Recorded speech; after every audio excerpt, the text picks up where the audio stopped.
Il Veneto è una regione ricca di ambienti naturali diversi e di cultura, per questo meta di molti turisti.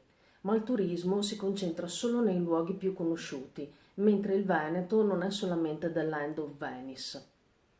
Favoriamo le mete turistiche diffuse nei piccoli borghi e nei luoghi più periferici, che nascondono gioielli dell'arte italiana.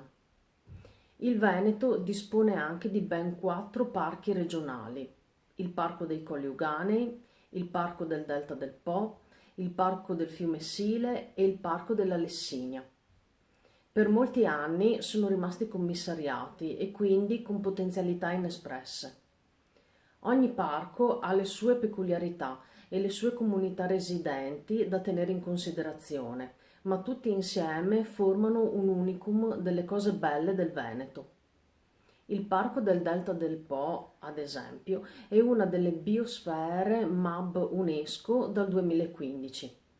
Allora, favoriamo progetti che rispettino la mission del parco, che valorizzino un turismo naturalistico lungo le vie d'acqua e lungo i percorsi cicloturistici.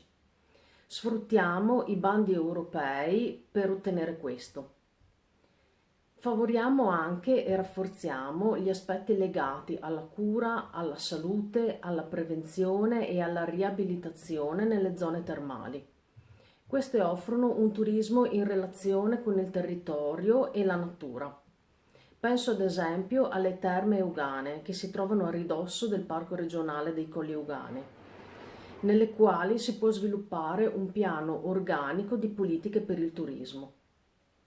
Questa è la mia proposta, come veneta e come candidata di Più Veneto in Europa.